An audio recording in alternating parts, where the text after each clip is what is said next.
Good morning, everybody. Sacred Farmer. I'm just coming with you with the 48-hour update on the seedlings. And so the first ones that actually popped were TGA's Gorilla Glue number 4 times the Querkle beta testers. And this is at 48 hours. They're looking good. And next in line for sprouting first, and just so you know, that those sprouted actually around 20 hours when I first got a tail off of them. And then the next was barber bud.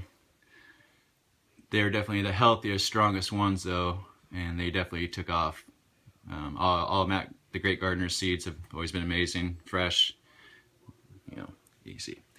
And then next step was the TGA Cuvée, was number 3 in sprouting. After 48 hours, they finally popped, and they're a little shorter, you know, taking a little longer, but that's okay. I think they're still ready. We're gonna probably transplant them here. And last was DNA's double Tanjie Bananna. Now they did start off slow.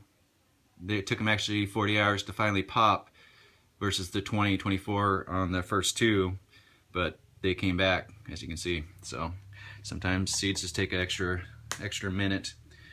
And here are some of my old seeds, and that's why we're starting these, because these are about 5 years old and they've been moved hot, warm, cold around, so they're starting to die off. So we're going to start looking for another male. This is a Grape Ape times Blueberry, and it's my electric grape Kool-Aid is what I call it. And I do have an amazing female version of it, a couple of them, but I am looking for another male to recross so we don't lose this genetics.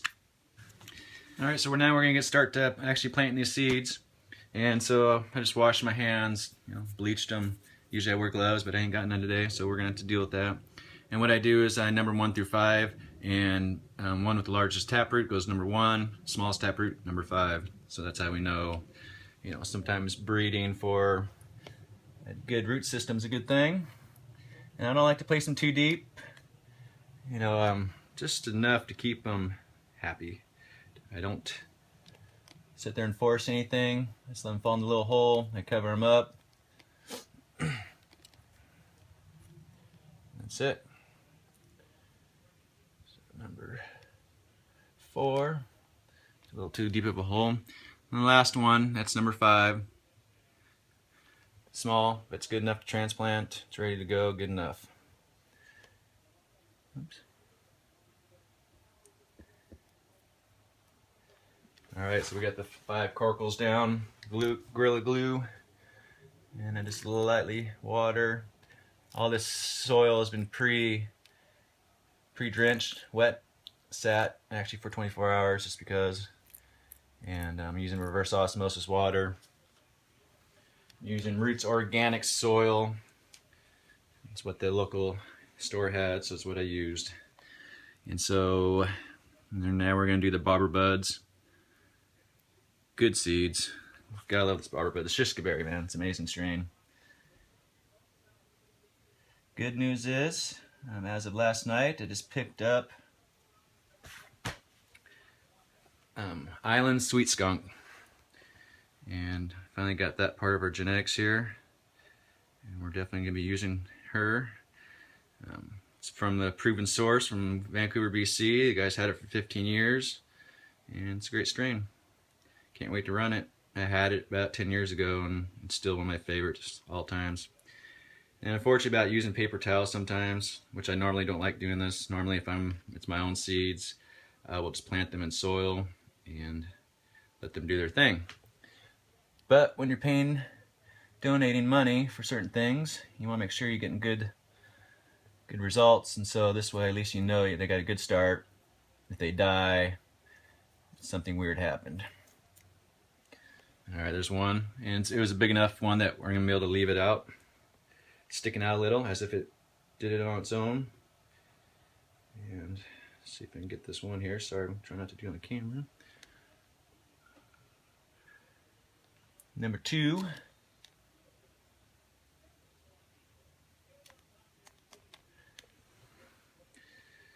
Let's see here. So we got 6 of these seeds. And the process keeps on going and keeps on going. Slow and tedious. Sometimes if it does grow into the paper, I'll actually cut this out and just bury the paper too, versus trying to hurt the roots. So it's probably about to do with this one here, because it's kind of tapped into the paper here, so I don't want to hurt it at all. It's one of the reasons why I don't like doing the paper towel method, but we're in the situation, so we're just doing what we got, and here's what it is, and it'll be fine, it'll work. So I could keep on rambling on here, but it was just basically simple stuff. Reverse osmosis, let them soak for 24 hours. Once they sprouted, they went into the paper cup, and then clean water again with reverse osmosis, and just let them sit in a dark, warm 65 degrees, 70 degrees is what it was, and they'll sprout for you. And that's it. So instead of hurting the little sprout, just let the paper towel take a ride along, and we'll plant it in here with it.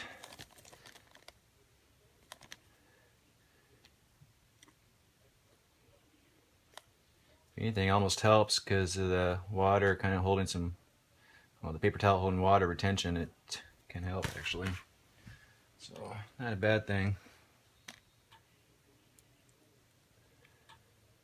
And now she's cool. Hurry up just a little bit more. And that's it. That's all it takes. Very simple. It's about 56 hours since he's actually technically sprouted, or we're placing water to say, and then sprouted. And so, less than 30 or 72 hours, 3 days, they're ready to go. They're all doing good, and it shows you how when the fresh seeds are, alive and vigorous, they took off. I'm assuming DNA's ones took off, but they did catch up, so it's just the strain itself. And knowing that, my old strain is 5 years old and it's been through hell and back, and know I'm going to lose some, it's okay, I don't want them. If they ain't strong enough to last that long, we don't want them. So, yeah, that's it. So next step is we'll start watching these lovely ladies and boys hopefully grow, and we'll see what these new genetics bring out to us, show us, give us, hopefully something special. So we're looking for the next Emerald Cup winner. That's what we're trying to do here. So again, thanks for watching. This is Sacred Farmer, and God bless, people. Stay safe, keep it green. While I was planting these last double Tanjie bananas, I was thinking to myself is that I was blessed with beautiful waters in Oregon and Washington, and never had to think about it until I moved to Los Angeles. And out of Oregon and Seattle, both I had about 110 parts per million in my local source, well, or even city water at that times. And coming to LA, the water was 480 parts per million coming out of the faucet. And with that reverse osmosis, you cannot sprout seeds down there. So it's very important to know your water source, what you got in it coming out of your tap. Using reverse osmosis makes things easier. I don't pH the water or nothing. I just let them sit in it, and they seem to find their way. So I tried pHing the water when I was down there and learned the hard way that it didn't work. And I killed a lot of seeds along the way trying to figure that something that had been so simple for me since the beginning I started growing 20 years ago, that became hard all of a sudden. And I was just overthinking it, trying to add B1 and all sorts of stuff to my water, and it just made things worse. In the end, it was a very simple thing, was just make sure you use reverse osmosis if you have horrible city water, chlorine, whatever. Barber bud, after 2 hours of being planted, popping already. Let's keep them spider mites away. Jobless.